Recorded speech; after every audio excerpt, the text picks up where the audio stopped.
யாத்ராகம புத்தகத்தில் கூறப்பட்டுள்ள மேஜையின் விளக்கமும் அதன் கேள்வி பதில்களும். சமூகத்தப்ப மேஜையானது சீத்திம் மரத்தினால் செய்யப்பட்டது. மேஜையின் நீளம் 2 முழம். மேஜையின் அகலம் 1 முழம். மேஜையின் உயரம் 1.5 முழமாயிருந்தது. சீத்தி மரத்தினால் செய்யப்பட்ட மேஜையானது பசும்பொன் தகட்டால் மூடப்பட்டது. மேஜையை சுற்றிலும் பொன்னினால் திறனை உண்டாக்கப்பட்டது. மேஜையை சுற்றிலும் அதற்கு 4 விரற்கடையான சட்டமும் சட்டத்தை சுற்றிலும் பொன்னினால் திறனையும் உண்டாக்கப்பட்டது. மேஜைக்கு 4 பொன் வளையங்கள் பண்ணி அவைகளை மேஜையின் 4 கால்கள் இருக்கும் 4 மூலைகளிலும் தைத்தார்கள். அந்த வளையங்கள் மேஜையை சுமக்கும் தண்டுகளுக்கு இடங்களாய் இருக்கும்படி சட்டத்தின் அருகே இருந்தது. மேஜையை சுமக்கும் தண்டுகள் சீத்திம் மரத்தினால் செய்யப்பட்டு பொன் தகட்டால் மூடப்பட்டது. மேஜைக்குரிய தட்டுகளையும் தூப கரண்டிகளையும் கிண்ணங்களையும் பானபலி கரகங்களையும் பசும் பொன்னினால் பண்ணினார்கள். மேஜையின் மேல் நித்தமும் கர்த்தருடைய சந்நிதியில் சமூக தப்பங்கள் வைக்கப்பட்டது. மேஜையானது திரைக்கு புறம்பாக வடபுற திசையில் குத்துவிளக்குக்கு எதிரே வைக்கப்பட்டது.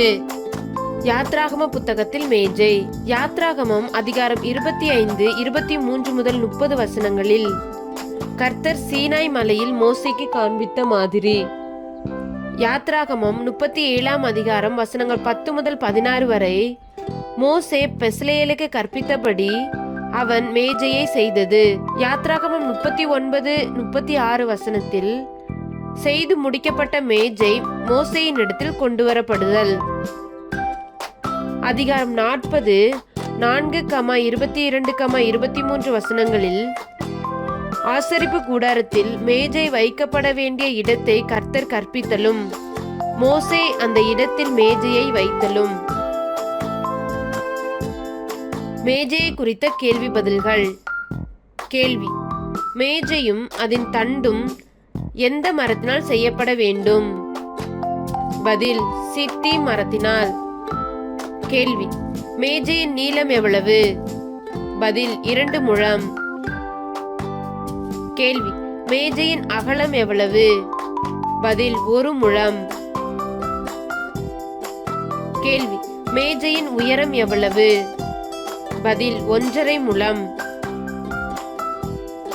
கேள்வி: மேஜைக்கு எத்தனை விரற்கடையான சட்டம் இருக்க வேண்டும்? பதில்: 4 விரற்கடையான சட்டம் இருக்க வேண்டும். கேள்வி: மேஜையும் அதன் சட்டத்தையும் சுற்றி உண்டாக்கப்பட்டது எது? பதில்: பொன் திறனை. கேள்வி: எத்தனை பொன் வளையங்களை பண்ணி அவைகளை மேஜையின் கால்களிலும் அதன் மூலைகளிலும் தைக்கப்பட வேண்டும்? பதில்: 4 பொன் வளையங்கள். கேள்வி: மேஜையின் 4 பொன் வளையங்களும் மேஜை சுமக்கும் தண்டுகளுக்கு இடங்களாய் இருக்கும்படி எதன் அருகே இருக்க வேண்டும்? பதில்: சட்டத்தின் அருகே. கேள்வி: மேஜைக்குரிய தட்டுகளும் தூப கரண்டிகளும் கிண்ணங்களும் பானபலி கரகங்களும் எதனால் பண்ணப்பட வேண்டும்? பதில்: பசும் பொன்னினால் பண்ணப்பட வேண்டும். கேள்வி: மேஜையின் மேல் நித்தமும் கர்த்தருடைய சந்நிதியில் எது வைக்கப்பட வேண்டும்? பதில்: சமூக தப்பங்கள்.